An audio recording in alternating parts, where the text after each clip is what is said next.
BRICS summit में हिस्सा लेने के लिए प्रधानमंत्री मोदी 2 दिनों के लिए रूस दौरे पर। ब्रिक्स के 16वें शिखर सम्मेलन की मेजबानी कर रहा है रूस। ब्रिक्स समिट में रूस ने फिलिस्तीन के राष्ट्रपति को भी बुलाया। ब्रिक्स समिट में रूस, चीन, ईरान के 7 अहम मुद्दों पर बातचीत संभव। चीन के राष्ट्रपति शी जिनपिंग के साथ द्विपक्षीय बातचीत के आसार नहीं। दोपहर करीब 1 बजे रूस के कजान एयरपोर्ट पर पहुंचेंगे प्रधानमंत्री। भारतीय समुदाय के लोगों को करेंगे संबोधित। 3:30 बजे प्रधानमंत्री मोदी की रूस के राष्ट्रपति पुतिन से मुलाकात। शाम 6:30 बजे रूस के साथ होगी द्विपक्षीय वार्ता। महाराष्ट्र में सीट बंटवारे को लेकर एमपी की दोपहर 3 बजे मीटिंग। शरद पवार उद्धव ठाकरे से मिलेंगे बाबा साहेब थोराट। महाराष्ट्र में बीजेपी को लग सकता है झटका। बीजेपी नेता गणेश नाइक का बेटा संदीप एनसीपी में हो सकते हैं शामिल। गणेश नाइक को बीजेपी की टिकट मिली, लेकिन संदीप को टिकट नहीं मिली। झारखंड में कांग्रेस ने जारी की अपनी पहली लिस्ट। 21 उम्मीदवारों के नाम का ऐलान। जामताड़ा से इरफान अंसारी, जरमुंडी से बादल पत्रलेख को मिला टिकट।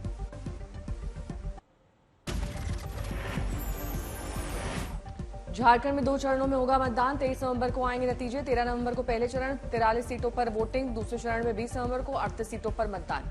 झारखंड में बीजेपी को बड़ा झटका। बीजेपी के कई नेता जेएमएम में हुए शामिल। झारखंड चुनाव को लेकर लोक जनशक्ति पार्टी रामविलास की अहम बैठक। प्रचार अभियान पर होगा मंथन। वायनाड में बुधवार को प्रियंका गांधी करेंगी नॉमिनेशन। सोनिया, राहुल और मल्लिकार्जुन खड़गे के साथ कई राज्यों के सीएम होंगे शामिल। शिमला के संजौली में विवादित मस्जिद के अवैध हिस्से को खुद ही ध्वस्त कर रहे हैं लोग। मस्जिद के अवैध हिस्से के 2 महीने के समय में है गिराना। दिल्ली में वायु प्रदूषण बढ़ा। 300 के पार पहुंचा AQI। आज से ग्राफ 2 की पाबंदियां लागू। दिल्ली में वायु प्रदूषण की मार। AQI बहुत खराब श्रेणी में। आईटी और इंडिया गेट से प्रदूषण की तस्वीरें आई सामने। राष्ट्रीय राजधानी में वायु प्रदूषण में बढ़ोतरी। खराब AQI। कालकाजी और नेहरू प्लेस से प्रदूषण की तस्वीरें आई सामने। लोगों को करना पड़ा है परेशानी का सामना। दिल्ली में यमुना जहरीले झाग से ढकी। कालीकुंड से यमुना की तस्वीरें आई सामने। दिल्ली में AQI 300 के पार। 22 और 23 अक्टूबर को 400 के पार जाने की संभावना। फसल जलाने से प्रदूषण में बढ़ोतरी। दिल्ली महिला आयोग के सभी संविदा कर्मचारी किए गए बर्खास्त। एलजी ने दी मंजूरी। एलजी की मंजूरी के बाद हुए सभी संविदा कर्मचारी बर्खास्त। भर्ती में गड़बड़ी की वजह से हुई कार्रवाई।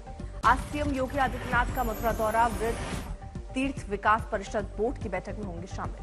शाम 6 बजे मोहन भागवत से सीएम योगी करेंगे मुलाकात। कई विकास कार्य, कानून व्यवस्था की भी सीएम योगी करेंगे समीक्षा बैठक। आज शाम 5 बजे नीतीश कैबिनेट की अहम बैठक। दिवाली, छठ पूजा से पहले कई एजेंडों पर लग सकती है मोहर। बिहार में सरकारी कर्मचारियों को दीपावली से पहले मिलेगा वेतन। इस महीने की सैलरी 25 अक्टूबर को खाते में आएगी। 25 अक्टूबर से राज्यकर्मियों को वेतन का भुगतान 31 से पहले सभी को मिल जाएगा। नीतीश कुमार ने अपने आवास पर एनडीए की बैठक बुलाई। विधानसभा उपचुनाव, एनडीए संयोजक पर चर्चा संभव। 28 अक्टूबर को होने वाली एनडीए की बैठक में झारखंड चुनाव को लेकर भी चर्चा होने की उम्मीद।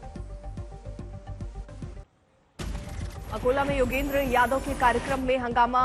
वंचित बहुजन अघाड़ी के कार्यकर्ताओं ने तोड़ी कुर्सियां। आपसी हाथापाई के बीच कार्यक्रम रोककर बाहर निकल रहे योगेंद्र यादव से झड़प। घटना की तस्वीरें आई सामने। पुलिस के बीच बचाव के बाद वंचित के कार्यकर्ताओं के बीच से बाहर निकलकर पुलिस जीप में योगेंद्र यादव गए थाने। पुलिस जीप के आगे भी कई वंचित के कार्यकर्ताओं ने घेरा की जमकर नारेबाजी। कर्नाटक सरकार इस हफ्ते पुरानी जातीय जनगणना रिपोर्ट पर कर सकती है विचार। सूत्रों के मुताबिक कैबिनेट से मंजूरी के बाद दिसंबर में विधानसभा में किया जाएगा पेश। कोलकाता में जूनियर डॉक्टर्स ने अनिश्चितकालीन भूख हड़ताल का फैसला लिया वापस। ममता से मीटिंग के बाद बनी बात। हालांकि दूसरे तरीके से आंदोलन जारी रखने का फैसला। कोयम्बटूर बम धमाके में एनआईए ने 3 और लोगों को किया गिरफ्तार। गिरफ्तार किए गए लोग आईएसआई से प्रभावित। अक्टूबर 2022 में हुआ था कार धमाका। अयोध्या दीपोत्सव के लिए 10 बड़े सांस्कृतिक मंचों का किया जाएगा निर्माण। राम मंदिर के लोकार्पण के बाद पहला दीपोत्सव तैयारियां तेज।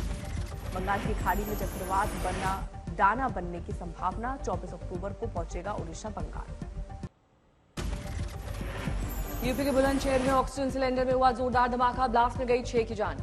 मरने वालों में 2 बच्चे, 1 महिला शामिल। बुलंदशहर की आशापुरी कॉलोनी के एक घर में रखे ऑक्सीजन सिलेंडर में हुआ ये धमाका। धमाका इतना जोरदार था कि सिलेंडर ब्लास्ट से क्षण भर में भरभरा कर ढह गया मकान। सिलेंडर ब्लास्ट के बाद मकान गिरने से कई लोग मलबे में दबे। मलबा हटाने का काम जारी। घटनास्थल पर एसपी सिटी, एसडीएम, सीओ और दमकल की गाड़ियां मौजूद। जेसीबी की मदद से मलबे को हटाने का प्रयास किया जा रहा है।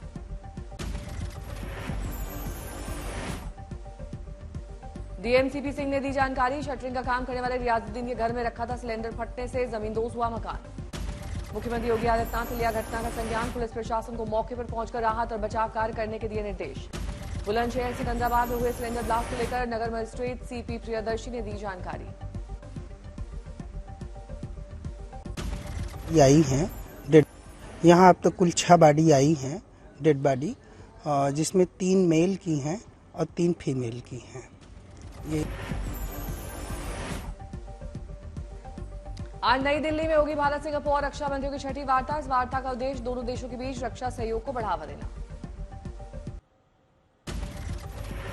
मुंबई से सटे थाने में बीती रात एक तेज रफ्तार मर्सिडीज कार ने 21 साल के लड़के को कुचला। लड़की की मौके पर मौत। युवक खाने का सामान लेकर लौट रहा था अपने घर की तरफ। उसी समय नासिक हाईवे की तरफ जाने वाली कार ने युवक को कुचला। हादसे के बाद कार ड्राइवर फरार। घटना सामने आने के बाद पुलिस ने मामला दर्ज किया, कार भी जब्त। मुख्यमंत्री एकनाथ शिंदे के थाने स्थित निवास स्थान से महज कुछ ही दूर पर हुआ हादसा। एक्सीडेंट हुआ, वहां बंद पड़े थे सारे सीसीटीवी कैमरे। महाराष्ट्र के गढ़चिरौली में सुरक्षा बलों का बड़ा ऑपरेशन। एनकाउंटर में मारे गए 4 नक्सली। सूरत में एक कार से 2 करोड़ रुपए की ड्रग्स के साथ 3 लोग गिरफ्तार। अंकलेश्वर की केमिकल फैक्ट्री में बन रही थी नशे की खेल। कैथल में पराली जलाने के मामले में प्रशासन हुआ सख्त। अभी तक 14 किसानों की गिरफ्तारी। जमुई में मृत व्यक्ति के पोस्टमार्टम में देरी होने की जानकारी मिलते ही मृतक के परिजन शव को लेकर गए मंदिर में घंटों मृतक के शव को रखकर परिजन करते रहे प्रार्थना। छतरपुर में ट्रैफिक महाअभियान के दौरान बागेश्वर महाराज धीरेन्द्र कृष्ण शास्त्री के सामने आया वीडियो। मुस्लिम ई रिक्शा चालक से पूछा, कहां है गाड़ी का लाइसेंस। चालक के पास लाइसेंस नहीं होने पर बागेश्वर बाबा ने ट्रैफिक पुलिस से बोला, इनका चालान करो और बंद कराओ रिक्शा।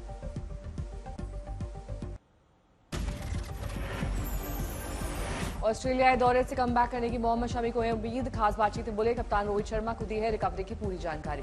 शमी के मुताबिक फिटनेस पर रखने के लिए पहले घरेलू क्रिकेट भी खेलूंगा। घुटना पहले से बेहतर है, जोखिम से बचाकर रख रहा हूं net practice. Border Gavaskar trophy की चुनौती पर शमी की 2 टूक। वहां हम दिखा चुके हैं अपनी काबिलियत, दबाव लेने की जरूरत नहीं है। मुझे लगता है इतना ज्यादा बात करने की जरूरत नहीं है। मुझे लगता है कि जो लड़कों का टैलेंट है, जो स्किल है, वो हम पिछले 2 बार भी दिखा चुके हैं। सऊदी अरब में हो सकता है IPL 2025 का मेगा ऑक्शन। राजधानी रियाद रेस में सबसे आगे। 24 और 25 नवंबर को शुरू होगी नीलामी। ऑस्ट्रेलियाई दौरे के लिए इंडिया A टीम का ऐलान। ऋतुराज गायकवाड़ को सौंपी गई है कमान। दौरे पर 3 मुकाबले खेलेगी टीम इंडिया। ईशान किशन और अभिषेक होंगे wicketkeeper.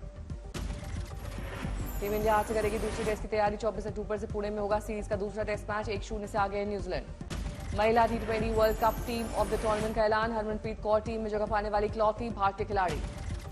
Emerging team Asia cup में इंडिया A ने UAE को 7 विकेट से दी मात। 107 रन पर सिमर गई थी UAE की टीम। भारत के लिए रशिक सलाम ने लिए 3 विकेट।